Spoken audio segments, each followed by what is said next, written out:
Flower Moon will be pretty hard to beat here, Wayne. What do you make of her chances? Kieran Maher and David Eustace. I wonder if it's an omen tip. It's got very dark hair. Flower Moon probably goes for that, doesn't it? It does. Look, she's pretty smart. She was a little bit green in the first preparation. Still won a race there. And then this preparation, she's come back and won at Goulburn here on a heavy first up, and then ran a terrific race at Warwick Farm last start. Beaten but not disgraced and running third there by one that I think goes okay. Now, she comes here today, Jason Collett. Well, we know I've spoken enough about him today for a good stable, Maher and Eustace. She does look the winner because she's proven on the track, proven on wet, looks good in the parade. Okay, the 3 is out. We go down to 4 Etheridge, who's first up from a spell today for Blake Ryan, James Innes Junior rider. She's well travelled. I think she's had a couple of homes, Etheridge, and you're probably looking at her longer. All her good form is when she gets over a bit of a trip, but you do know some of these staying bred horses can run well fresh, but I think the other one, Flower Moon's probably got a little bit fresher legs for this race. The 5 is Eberlee, Teresa Badeup and Brock Ryan. If there's a knockout, could be Eberlee. Has handled wet tracks quite all right. Winner on both heavy and soft. Pretty consistent on those wet tracks as well. Racing quite well. Probably just forgive it. Had a wide barrier and things didn't go right at Warwick Farm the other day. Was placed there the run before that and placed here at Goulburn. So the horse is going all right. Might just have to lift a touch to beat the favourite. Okay, so number 6 is out. We go down to 7 Zarafa, which is the only other runner going around. Emma and Lucy Longmire and Amy McLucas claiming the 3. Taking the 3 off. I like the claims here. Apart from Jason Collett, I think they've been doing very well. Look, trained on the track, and it's another one that gets up over a bit of a trip. Hasn't run since March, so a little bit fresh here today. Hasn't one on the heavy, has one on the soft. Seems to handle the wet tracks all right, though. Outside of the field, but we've seen many times here on wet tracks can throw up a result. Certainly. Just the 4 to face the starter here for this 7th event at Goulburn. A quick look at the fixed odds fluctuation sees 2 Flower Moon, $2.15 into $1.95 today. It's been well supported. Eberlee on the second line is out to $3.10 after touching $2.80 earlier today. We've got 4 Etheridge. It's $4.80 out to $6, back into $5.50, and 7 Zarafa, $8.50 out to $9. It's hovered around that mark. Some of these fluctuations, of course, affected by the fact that we did have 4 scratchings here of Green Rain, Rover, Weekend Affair and Sky Ray, who was a dual acceptor, who was good enough to take out race number 6 on the card. So jockeys have been legged aboard here for this penultimate on the 8-race card to Goulburn. And Jason Collett certainly riding in very good form. You go back to race number 4, he partnered Nader Remember to victory at around $8.50. In the very next race, he was on board Yoshino, who also got the cash at $3.40. And then in the previous event, $15 chance, Jason Collett for Claire Cunningham. Sky Ray too good. So shooting for 4 wins on the bounce here with the short price favourite 2 Flower Moon, who is currently $1.85, continues to be supported. We might grab your late mail if that's okay, Wayne. Stick to my preview numbers. I'm not going to jump off Flower Moon. I made a good thing yesterday before I knew there was going to be so many scratchings here. It's come up very short, as we know. But I do think having the, as I said before, the track experience and the wet track experience is going to be very hard to beat, and that right jockey on.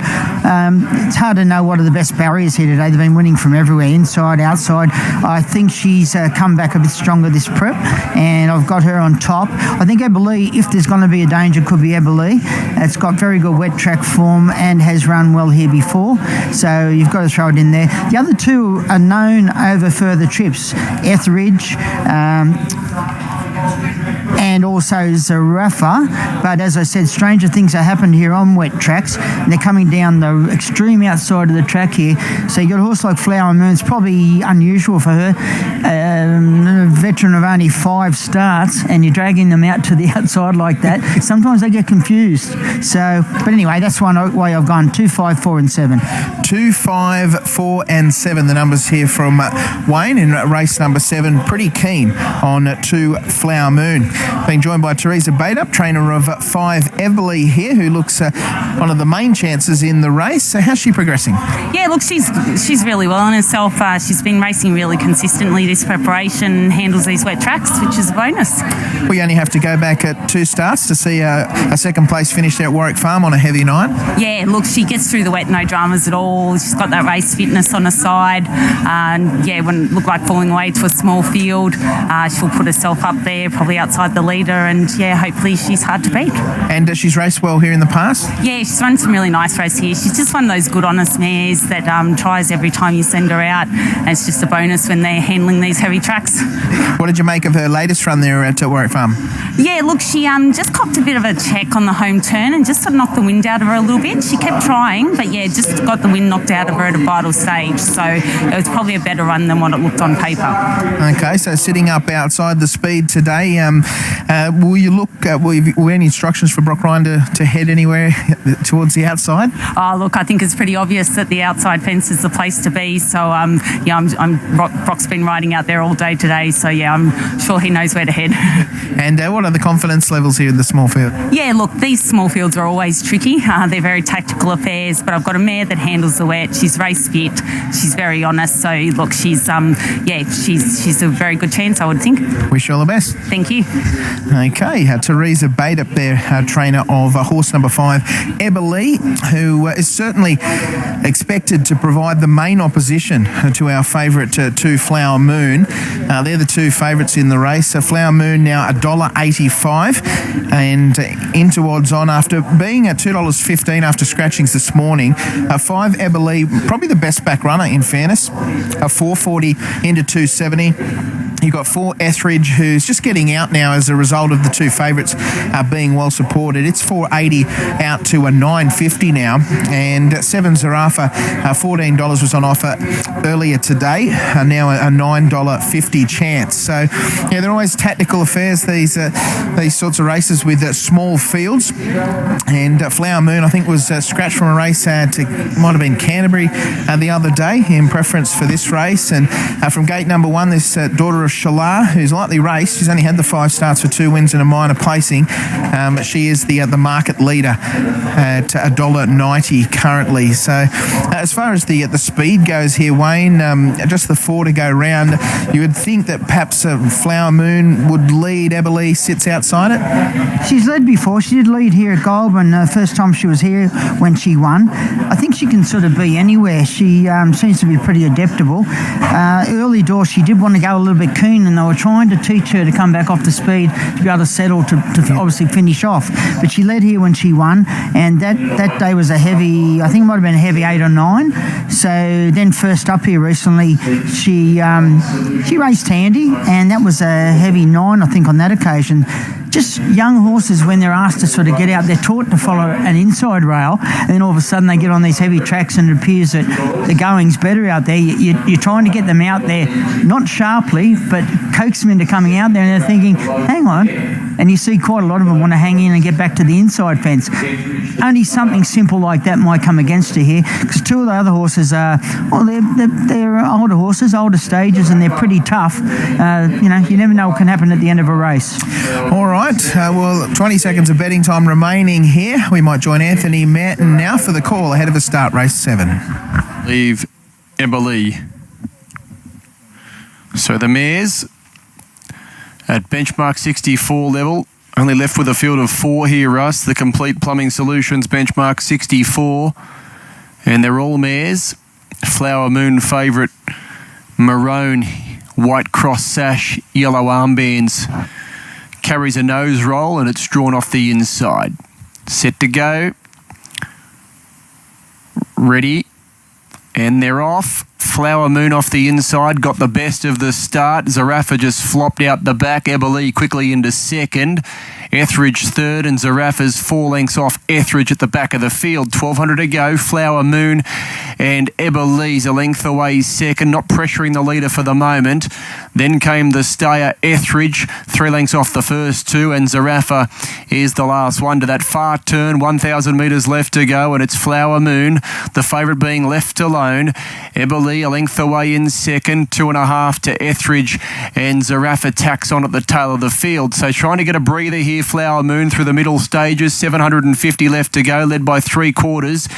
Eberly in second. Zarafa slid through underneath Etheridge to join third and fourth. 600 to go. Flower Moon and Eberly there together. Zarafa and Etheridge behind them. Up to the turn at the 500. Flower Moon still held together. Eberly right alongside. Zarafa's going to cut the corner, and Etheridge pushed along the last one. Flower Moon, Eberly and Zarafa. They turn clear from Etheridge. Flower Moon and Eberly out wide. They've got away. The two favourites will fight it out. Flower Moon and Eberly. Then came Zarafa in third, but it's Flower Moon in front from Eberly. Flower Moon, Eberly really making a race of it, but Flower Moon in full bloom, and Flower Moon beat Eberly, and Zarafa was right on their heels in third position. That was a good run first up for a horse that'll get further. And, Etheridge, she needs another lap. She finished at the tail of the field. Too good in the end. Flower Moon makes it 2 wins from 3 starts this preparation, and another beautiful ride from Jason Collett. Had a nice run in front, rated to perfection, Flower Moon, and even when Eberly applied the pressure at the top of the straight and might have even popped the head in front, Jason Collett at no stage panicked. He knew what he had underneath him, and Flower Moon's found another gear and kicked on to win well. Yeah, she's got a little bit of class about her. You know, Jason was able to switch her off a little bit there. Brock Ryan wasn't going to let him get it too easy all the way, and I thought Eberly just over-raced there a bit when Brock gave it a little bit of a dig to go up and keep it company. Probably didn't do it a real lot of good. It just got racing a little bit before the turn there, but did stick on quite well. But as I said, a little bit of class. You're seeing a midweek winner for sure coming up. I know she's been there and been placed, but she's still learning a trade, doing very, very well. Another winner on the wet to Jason Collett. Yeah, and that was one of your better bets on the program, Flower Moon, and yeah, she's going really well at the moment. Zarafa, I tell you, run home okay too for a race that probably didn't suit, so might be a win in store there. But I just think she's had to get to the outside there where it was a little bit uncommon, but that's where the better ground is, and everyone else got out there. So Jace was able to get out there eventually, and yeah, she found plenty when asked. Yeah, and that's 4 winners in a row for Jason Collett. He's riding in supreme form at the moment, and it pretty much panned out how most thought it would, with the 2 favourites fighting it out. Flower Moon beating Eberly, Zarafa back in third spot, and Etheridge will improve off of that run too. No doubt she will be much better suited once she gets out to a middle and staying distance. So horses returning to scale now, and we'll pop down and see if we can grab a word with Winning Connections, including and Jason Collett, who was $1.20 in the Jockeys Challenge, which we've mentioned a couple of times this afternoon, and he's certainly justifying that short quote, and yet another winner for him here with this promising filly by Shalaa, Flower Moon, who brings up her 3rd win at start number 6. And Jason just coming over to have a quick word with us. You seem to get a good time of it early doors. The pressure was applied at the home straight, but you had another gear. Yeah, I sort of wasn't too worried when he sort of did that. We had the impression that she's going to be better over further, so she sort of gives that every indication. So a test from the 600, wasn't the worst thing for us. 4 winners, nice bag. Go get and go out of the cold. One more, hopefully. One more to come? One more race. All right, see how we go.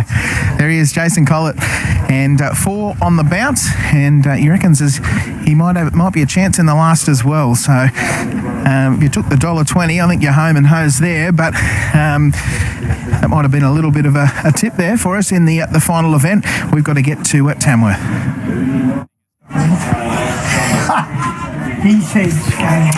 Runners in the yard here, the Kaluas Cup field, 1,400 metres, race 8, 3rd leg of the quaddie here. And Gaz, the favourite, is into 4:20 and has been